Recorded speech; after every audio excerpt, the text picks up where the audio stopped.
We're just getting, it's not that I haven't had a behind the scenes conversation going on before the show starts here. Welcome into MJT. I am Tony Tucker. This is NFL Mike right here. We got a great show, hopefully a short show lined up for you. If it's your first time, please consider hitting that subscribe button. We're just three friends talking football, and we're always looking for a fourth, and that's how you can be in and part of the game.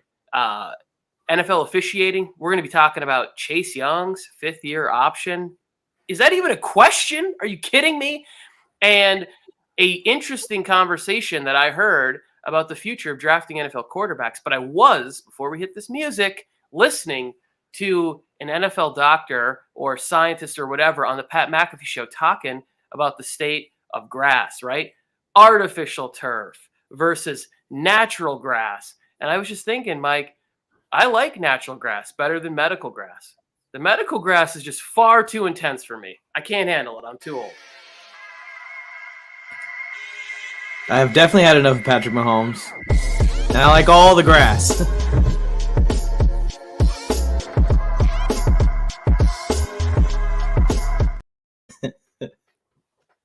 Oh, I love it.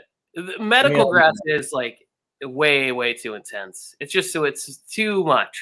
Just old school. I don't mind if there's a couple of stems or sticks in there, but this new stuff is way too intense for me. Anyways, this is not a show about medicinal use of marijuana. Yeah. This is a show about football. We love talking about football. How you doing this morning, Mike? I'm doing good. Got a stack of things to do today. I'm excited to get into it, starting with this show. Wonderful. They were also, another thing he was talking about those new things that linebackers are wearing and the purpose of it and what it does. And he was saying that it allows blood to stay in the brain, and they're starting to do research on how impactful that is, like on concussions and functioning and all of this stuff. And I was like, oh, I thought it was just like something that was cool, but apparently it puts pressure on a certain artery that allows more blood to stay in the brain, so that when they are taking these hits, that it's not sort of, he said, sloshing around. I was like, is that a technical term? Also, I'm not a doctor or a scientist or anything, but it would make sense that if you have more blood in your brain, that you also could probably think more clearly and think quicker. Oh, 100% too, right? Like that just allows you to function, blood flow. They talk a lot about that. Drew Tranquil, breakout season with the neck thing. He did have a breakout season. I'm not going to lie. Nick Neiman is going to need to invest in one of those. Takes over for us at our linebacker spot. I was looking at that, and I want to give you credit real quick, and we are going to get into our first topic, which is going to be Roger Goodell on the state of officiating. But I want to give Mike credit for something, because we were going over sort of pre-draft for the Chargers. If you didn't know that, if you're new to the channel, we are both big Chargers fans. And you sent me video on, I think it was the Wisconsin linebacker, Leo Chenal. And you're like, oh, we got to have this guy. He's a thumper. Like, he's going to be playing significant snaps in the Super Bowl for the Chiefs. Like, this is the kind of bullshit that we are dealing with the Kansas City Chiefs in 72 hours, is that, like, significant late drafted rookies are going to be playing for them. Joshua Williams, Watson. It's just like Leo Chenal, all these guys who were drafted late, Cook. They're all going to be playing significant roles starting on a Super Bowl roster, which is insane. Yeah, and hopefully they cost their team the game. I am cheering for the Eagles, but we're going to get into that. Hopefully tomorrow we're going to coordinate our schedules and put together a Super Bowl show. All right, our first topic. Yesterday, there was like the State of the Union type of a thing where Roger Goodell gets to the podium and he's grilled. And I want to give Roger Goodell credit, because I think that overall he does a really, really great job with what he is tasked to do. He has to answer to all these billionaires while still looking at the future of the league and the players and everything that's going on, while mixing in the political spectrum. It's a very difficult job. But for him to say that he thinks that the state of refereeing in the NFL has never been better, I was like, what the fuck are you talking about? What are you kidding me? Like, the state of refereeing is so good that, like, here's the problem with it, is that we have so many cameras. They have cameras that are like on wires. They're trying to give the fans such a great experience that you can't escape that the amount of human error has never been captured more often than it is right now because of the access that they're giving to these games. Like, where are you at on the state of refereeing or Goodell's comments, or what do you think about this? Personally, I think the refs have been awful in the last couple of years. And I was someone who would defend NFL referees because of the speed of the game and how hard it is to officiate a game like that when you put them up against, like the NBA referees. I always would say that the NFL was better, but it's starting to get more and more to a point where it seems like referees are determining a lot of these games, and calls late in these games are determining a lot of these games. This is professional football. Everyone always says if you wanted to beat the opponent, you shouldn't let it come down to the refs. I agree with that statement to an extent. And that extent stops around when you get to the big-time colleges and college football, because this is such a competitive sport. It's hard to blow out a team even if the refs are having bad calls. Like, that's something you could say to a high school team, or something you could say to maybe a D2 college team. Yeah, blow them out. Who cares about the refs? But when you get to the NFL and you got Patrick Mahomes going against Jalen Hurts, the two best teams going against each other in the Super Bowl, how can you tell the Chiefs or tell the Eagles, you shouldn't let it come down to one possession? What's your problem? Should have been better. Yeah, and it's not just like the week or 2 weeks of preparation, Mike. It's that they start this shit in April or May. They start training their bodies, their minds, their eating habits, all of these things, all the sacrifices that they're making to get to this point late in the season.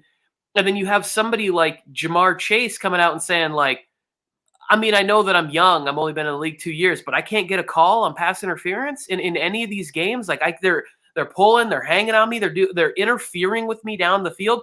We even saw it in the Super Bowl last year, where wasn't it like Jalen Ramsey who yanked his face mask? Like, clearly in a Super Bowl, not called on Jamar Chase in that game.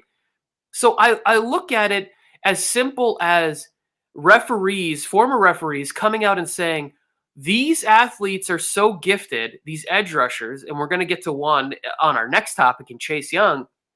They're so gifted, we almost have to give the offensive lineman the benefit of the doubt that if it is a clean get off and there's no like sort of herky-jerkiness to it, we're not calling false starts. So they're giving them that fraction of an inch. So now all of a sudden, when people are flipping out about one of the things we love about the combine is they're like, look at the get off, look at the cone time, look at the 3 drill, look at the 10-yard split. They're trying to compensate for those superior athletes putting up these crazy numbers at the combine. It's almost like, well, does it even really matter if we're going to allow this? Like, I think when we talk about the Super Bowl, one of my X factors, Mike, is going to be, are they going to let Andrew Wiley get away with all the holds that we saw Andrew Wiley getting away with holds on Max Crosby earlier in the season on that Monday Night Football game between the Raiders and the Chiefs? I don't know. I hate watch that game, so I didn't care one way or the other, but like, it was pretty egregious. Yeah, and we'll see with Andrew Wiley. I think he's one of the biggest mismatches of the game, so if they let him hold or not could determine the game, honestly. But like Harrison's saying, there's so many instances this year, like this one, DJ Moore takes his helmet off after this catch. I know that's technically a rule, but you catch the ball, you basically win the game for your team is what you're assuming if you can just hit a damn extra point. Why throw that flag? That's stupid. How about the Terry McLaurin one? That was like the worst one I've seen over the last couple of years. When Terry McLaurin very clearly on the footage, you can see it on the tape, looks over to the ref, points at the ref gives him a hand signal. You can't tell if it's a thumbs up, but it looks like a thumbs up by the ref. Terry McLaurin looks back at the line, the ball snapped, and they throw the flag and say that it was an illegal formation. He wasn't on the line. Washington scored the game-winning touchdown on that play. It gets called back. Very next play, they missed pass interference against Washington on another game-winning play from the 1-yard line. I mean, you can't have that in the NFL. I think personally, originally I thought the solution might be to start hitting these refs like they hit the players in a similar fashion. When the players mess up on the field, they get hit for whatever fine, suspensions, even whatever it might be. I thought that was the original solution, but I don't think that that's the solution. I think the solution is they need to add 2 refs to the field. 2 refs in 2 spot positions where they can only be focused on pass interference, or only be focused on roughing the passer, or only focused on getting the one call that is commonly missed correct. I'm not sure that is I don't know if that's the solution though, Mike, because here's the thing. You get more refs, you get more penalties. Like, is that what we're complaining about? Is that we want to see more penalties? I don't think that's necessarily the case. I think we want more definition as to what is okay and what isn't. Like more consistency within these calls. But the thing that Harrison is talking about is you're removing an element of the game that we love, which is excitement and unbridled passion in that moment. Why are you throwing that? The thing with Terry McLaurin just seemed like spiteful in some way, but it also happened to my guy, Taylor Heineke. Don't give me that nonsense. You can't be holding that man down. He needs every advantage he can get, not Patrick Mahomes. He doesn't need more advantages. But I will say that, and I didn't watch the press conference with Roger Goodell. I pulled this from a headline. I'm not like overdoing my due diligence here, right? I just pulled this.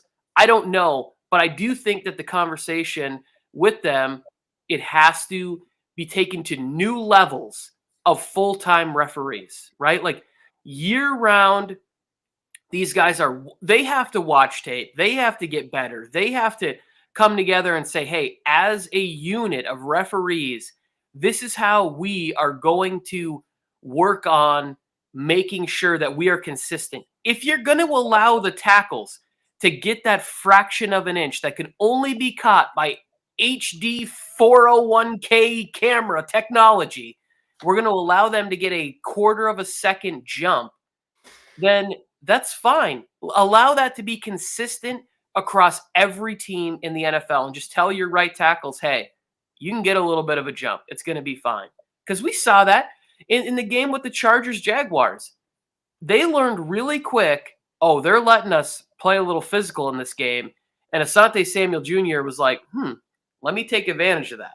Let me go in here and get a little frisky with these guys 5-8 yards downfield because they're not throwing a flag. But then in another game, that might not be the case. You might get a set of referees that are like, oh, we're going to get this early on. It's like there's too much inconsistency. I don't think we need more flags or more refs. We just need to know exactly what the game is going to be refereed like across the board.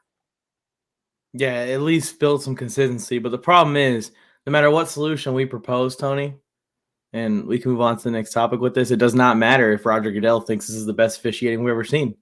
How can you ask for improvement and tell them that they're the best ever at the same time? Get better at it, but you're the best ever. What? Yes. Withholding praise. That's how my wife keeps me being a better husband every day, Mike. Withholding praise from me.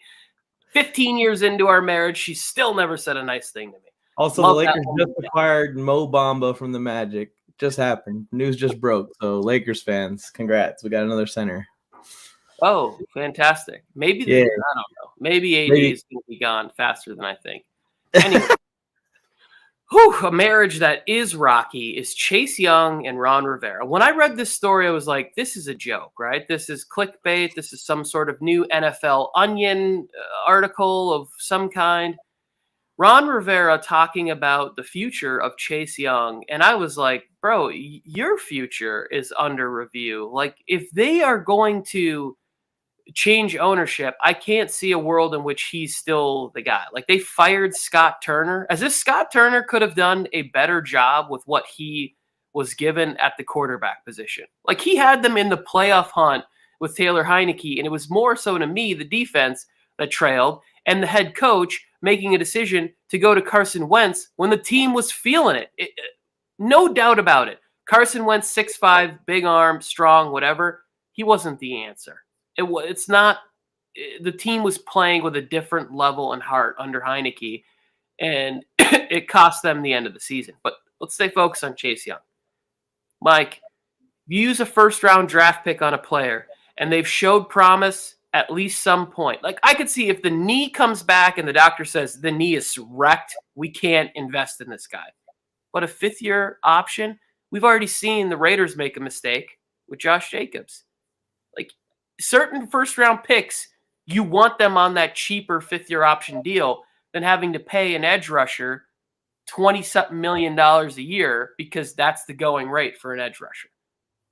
Yeah, that's what confuses me. And it was a head scratching move that they put Carson Wentz in when the playoffs are on the line and they were on a winning streak.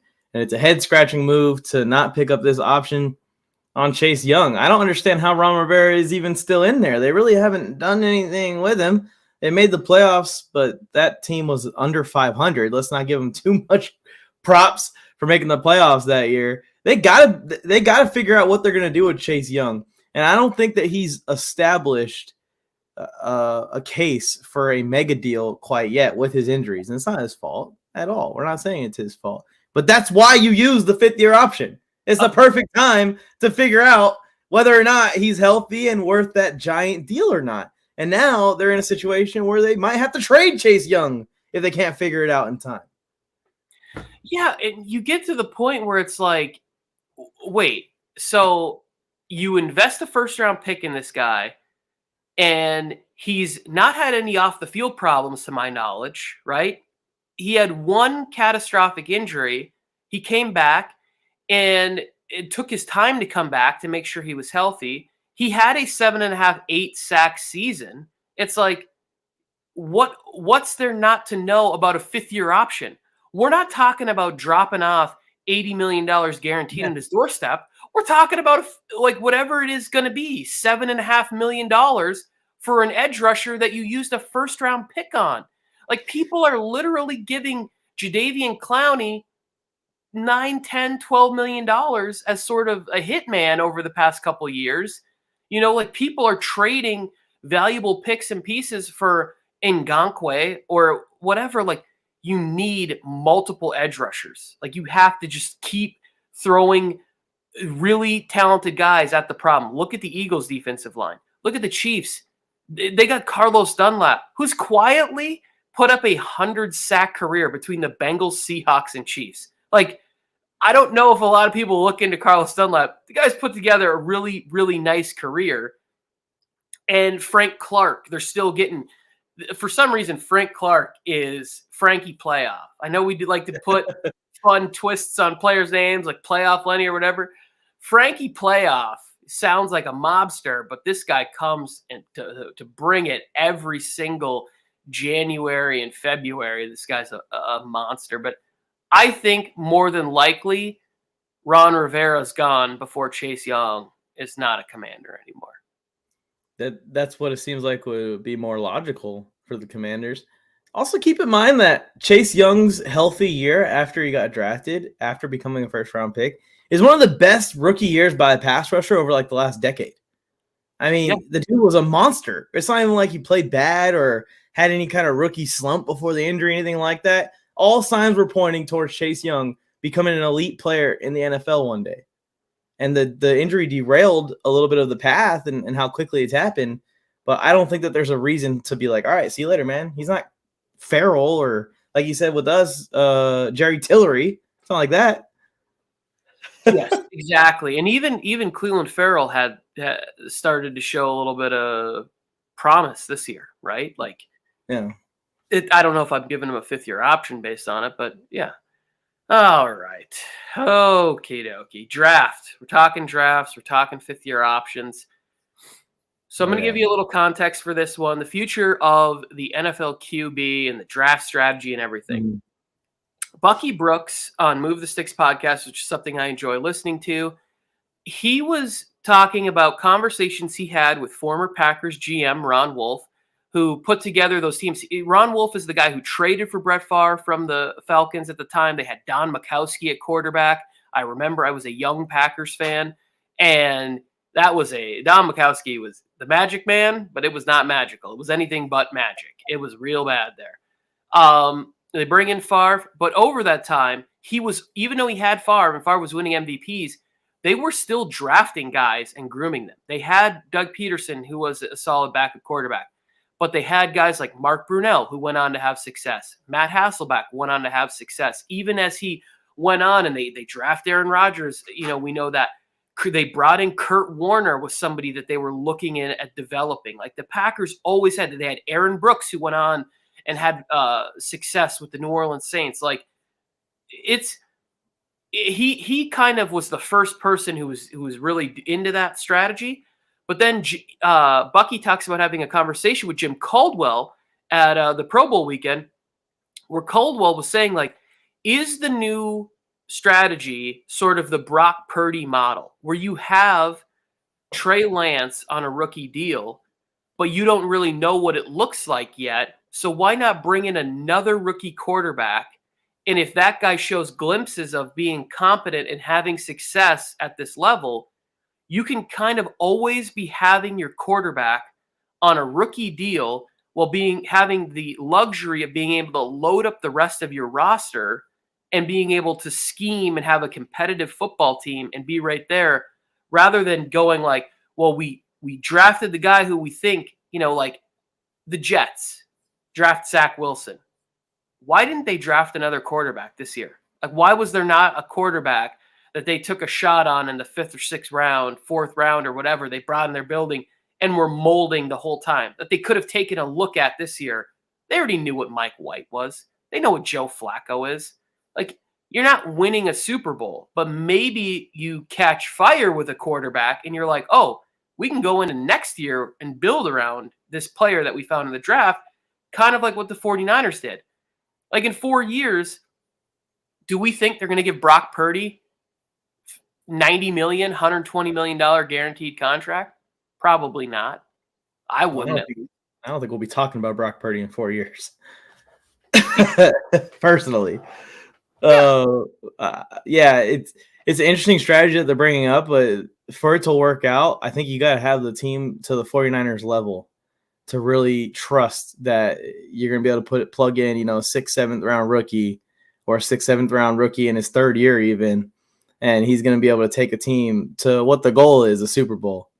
But I do see the point of teams going towards a model where they're moving their quarterback position a lot, or they're moving on from quarterbacks a lot to save money at the position, because the contracts are getting ridiculous. Yeah. And like we were talking about yesterday with the Lamar Jackson thing, if you guys want to check it out, go to yesterday's stream. Also, just subscribe to the channel, turn on notifications, and like all our videos, and the algorithm will automatically send it to you. The Lamar Jackson thing is going to draw a line in the sand of who's fully guaranteed, who's not. And some teams are probably going to start looking at the 49ers, start looking at what the Eagles have been able to do around Jalen Hurts' rookie contract, the Chargers obviously last offseason around Justin Herbert's rookie contract, and go, if we can load up our team like that, maybe, the quarterback that, like you said, we've been grooming will be a better option for us than getting an elite quarterback with a weaker roster. It'll be interesting to see how it plays out, but the problem is with it is I don't think any of these NFL teams, other than maybe the Patriots, have the patience to actually do this. Because that takes some patience to constantly be looking for the next guy and developing the next guy, especially with projects that you kind of assume, if you're a 6th round rookie, should take a couple of years. Yeah, I do think there are some teams that have been in a good. The Ravens, like you mentioned, you bring them up. That's interesting. Imagine if a couple of years ago they were like, hey, Lamar looks like the guy and we think we're going to give him the money. Why didn't they draft Jalen Hurts? Why don't this year the Ravens tag Lamar Jackson and say, hey, you're playing here or nowhere else, and draft Anthony Richardson in the 1st round? And just say, like, okay, well, next year, or we'll trade you at the deadline of this year. We'll get something for you, but because he doesn't have any, you don't have any power when you're still a rookie and establishing yourself in the league. The team can trade you or do whatever they want with you. And Lamar Jackson's going to have value. That's why, we're going to see Lamar Jackson likely get tagged if the Ravens can't get to that point. But, the Buccaneers could have been doing this. If they knew Kyle Trask is what, year 3, about to go into year 3 or something? Yeah. If they knew he wasn't really progressing the right way behind Tom Brady the last couple of years, why weren't they in the draft last year getting another one of these quarterbacks? Like, the Eagles did it. They had just signed Carson Wentz to that big contract extension, and they went back in the 2nd round. Howie Roseman, who is a masterful GM, went and drafted Jalen Hurts, and now he's in the situation he's in. I just don't understand why more teams, if it's such a valuable position, why aren't you taking a quarterback every year or every other year, just saying, like, hey, just in case. Now, if you have Patrick Mahomes, Josh Allen, Justin Herbert, and you have the guy, you don't need to be doing this. But if you don't know that, you should be drafting a quarterback like every other year. I think there are teams. I think the Broncos are drafting a quarterback this year. I think the Minnesota Vikings are drafting a quarterback this year, because if they can get away from this, offensive coaches we can bring in a guy into our building and learn our system and groom him the way we want the position to be played and in our system. We don't need to be paying Kirk Cousins and Russell Wilson all of this money. Yeah, they already went and they drafted Kellen Moore last year. Or Kellen Moore, sorry. Kellen Mond. Was it last year, maybe 2 years ago? They drafted him, and I think he was with when Davis Mills got drafted, a similar time frame. Yeah, so he was there with Mike Zimmer. Yeah. I think Kevin O'Connell could be in this draft saying, hey, third, fourth round, I like one of these guys. Let's get it. I'm not saying you use your first round pick on it. I'm just saying that, like, if you're in that weird zone, why aren't you looking at quarterbacks? Already starting to, kind of hint at it. That seems like something that will be smart. Like in the Ravens situation, I just see if the NFL starts unleashing this strategy of drafting quarterbacks, at the brink of your current quarterback's contract expiration, your current quarterback might start saying, well, you might want to just go to that guy now, buddy. Like Lamar did this year with Huntley. He's like, yeah, my knee hurts. You might want to just start rocking with him now if you ain't going to pay me. And by the way, Harrison, we talked about this yesterday. This was actually the title of one of our topics. Go tune in. I think you were tuned in yesterday, though, Harrison. Maybe you missed that part. He was a little late to the show, to the party. This is what we're talking about. Vontavis Clark is teams taking shots at quarterbacks in the mid to late rounds of their drafts to be backups at first, but taking a shot at them potentially being a future starter, and you'll have a starter on a rookie deal. And you can do whatever you want with the rest of your salary cap. That's kind of the concept. Belichick did the same thing. They drafted, I think, 2 quarterbacks in that draft where they drafted. Yes, and they brought in Zappy again. He's had Jimmy G. He's had players that he's grooming behind the scenes doing it. And I think that Vontavis, what you said in your comment right there is it's hard to find a good quarterback. I don't believe that. I think it's hard to find a great quarterback, right? It's hard to find the franchise guy. There's a lot of good quarterbacks. There's a lot of Andy Daltons. There's a lot of, don't hate me on this, Dak Prescott's, Kyler Murray's. No way. I'm not going to hate on you because you said a lot of good quarterbacks and then put Dak in the. Yeah, that's what I'm saying. These are good quarterbacks. But are they the guys that you want to be getting to the point where they have 35 to 40% of your salary cap tied up in? And I think that if you get to that point and you have a quarterback on your roster that you've been bringing along, right? What were the best Cowboy teams when Dak was still on his rookie deal? And that's just how it's going to be going forward. And so then at a certain point, you need Patrick Mahomes to be able to pull the wagon. We're going to see Josh Allen next year on a Bills team that looks like it's going to have to make some sacrifices, and he's going to be having a larger cap hit and a bigger chunk of that's there. Now, I'm not saying you need to draft a quarterback if you have Josh Allen, but if you were in that weird zone where you are paying your quarterback $45-50 million, you should start drafting quarterbacks if you are not competing or that quarterback is not helping you compete for a Super Bowl.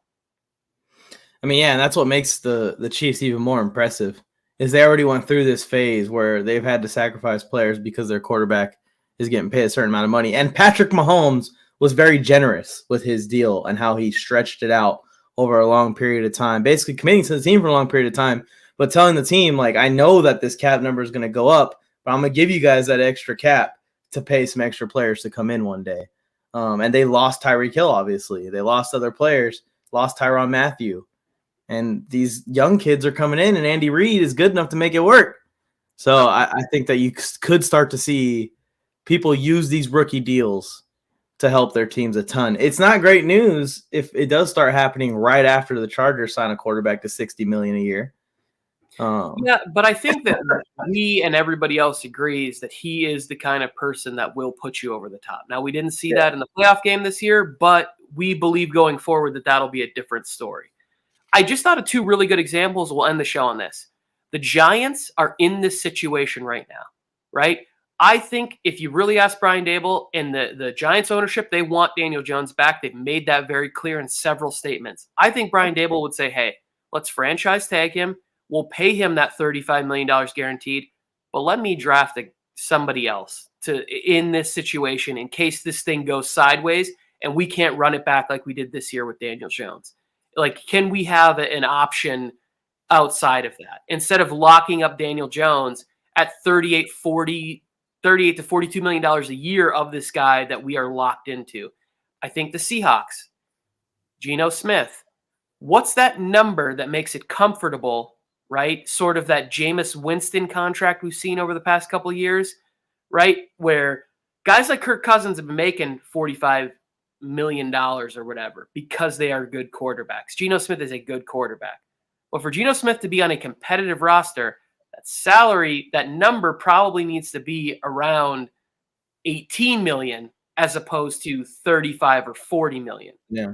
That gives you that wiggle room to be able to get those players in there. So, and I think the biggest thing with these teams, and when you have a quarterback that you believe in and you want to keep around, is how do you keep the offensive line in front of them beefed up, and how do you keep the weapons with the how much wide receivers are even getting paid nowadays up to par to be able to help them as well. And you got to be able to pitch it to your quarterback. Like, think about it, man. Think about it, because we need to keep an offensive line in front of you, and we need to give you weapons. How do you think our defense is going to look? I think that's what we're going to see in Buffalo, where it's going to be a real tough, like, hey, we got to start talking about what the offensive line is going to look like and how that's going to impact a defensive head coach who's saying, hey, I still need to be able to keep some of these pieces on defense. So, like, yeah, well, you gave me some credit for the Leo Chanel thing earlier. Now you can smack me on the head for the Kyer Elam talk. Good thing they got him, huh? Good thing they got Kyer Elam. But I do think that DB is a tough position in the NFL to adjust to, and especially now they're not doing the DBs any favors with how they're refereeing everything. I think Kyer Elam is going to be fine in the NFL. Yeah. Like, I think he's going to be end up being a good first round pick, providing health. So, like, he looked good in the down the stretch of the season in a lot of big spots. So I think that he's all right as well. You saw Joe Burrow already kind of talking about this also today. I don't know if you saw that news break. Joe Burrow is already saying how he is and his agent are talking to the Bengals that the best way to keep the roster in mind when they negotiate his contract right now. He said that at the Super Bowl interviews or the Super Bowl experience, whatever's going on there. Yes, and Harrison put this up. I saw this from T. Higgins because everybody knows that for the last 14 months, I've been seeing T. Higgins is going to be in another uniform, everybody. There's no way they can pay all of these people. But if Joe Burrow goes the Tom Brady route or Patrick Mahomes route where he says, hey, let's do this contract so that we can keep a lot of these players around here. And this is something I've been saying forever, right? When Tom Brady started taking a discount, every quarterback needed to go, we need to take a discount too.